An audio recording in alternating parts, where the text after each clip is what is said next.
সাধারণ বিনাশ হয়েছে দুষ্কৃতম ধর্ম সংস্থাপন্নতায় সংবাদ। আমরা কিন্তু আমাদের রাজনীতিতে বিভেদ সৃষ্টিও করবেন না। শুরু হয়েছে,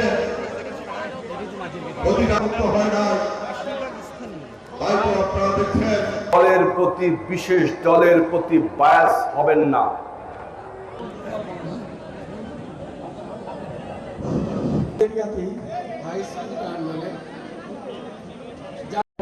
আয়োজিত এই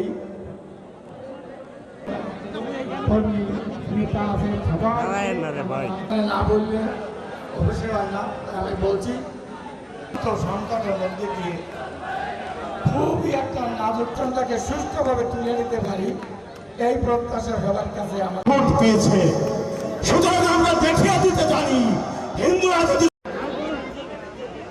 কিন্তু মহান মুক্তিযুদ্ধের মাধ্যমে এখনো সম্মানিত হয় না, তাই তো আপনার ইলেকশন ইঞ্জিনিয়ারিং শুরু হয়েছে, যে পতিত যে স্বৈরাচার ছিল শুনেছেন, অনেকেই পড়েছেন, তারাই তো নেতৃত্ব দেয় এবং আগামীতেও তারা নেতৃত্ব দিবে।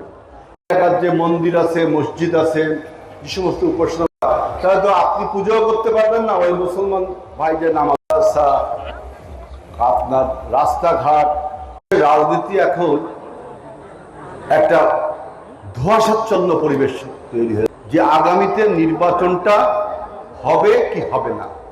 আমরা সবাই জানি আগামীতে নির্বাচনটা হবে, তাই না?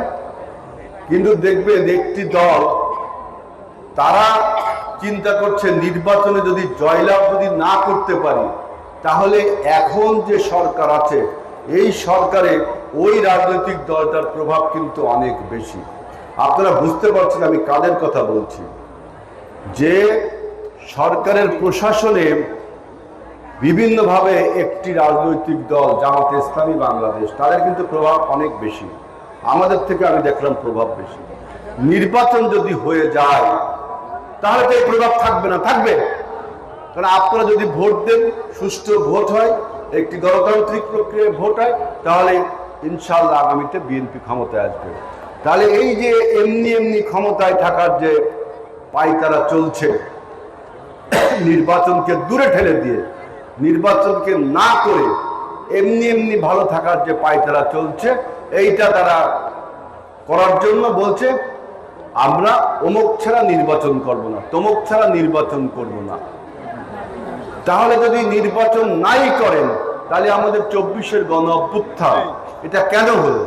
24-এর গণ অভ্যুত্থানটা হলো তো এই জন্য যে গত 17 বছর আমাদের এই অঞ্চলের মানুষ, বাংলাদেশের কোনো অঞ্চলের মানুষ তার নিজের ভোটটা দিতে পারবেন না, নিজের ভোটটা দিয়ে নিজের প্রতিনিধি নির্বাচন করতে পারবেন না। আপনি আওয়ামী লীগ করেন, আপনি নৌকায় ভোট দিবেন, কিন্তু ভোট সেন্টারে যা দেখেন আপনার ভোট দেওয়া হয়ে গেছে। এই তো ছিল গত 17টি বছর। আমাদের নির্বাচনী ইস্তাহারে থাকবে যে ধানের শীষে জয়লাভ করলে ধানের শীষে এই কাজগুলো করতে হবে, না করলে কিন্তু ধানের শীষকে মানুষ প্রত্যাখ্যান করবে। নির্বাচনে ভোট দিয়ে চলে যাবেন, পরে ওই কাজগুলো করবেন না। এই রাজনীতি বিএনপি আমরা করি না। আমি অন্তত আপনাদের ছোট ভাই হিসেবে, আপনাদের সন্তান হিসেবে আমি এই কাজ করি।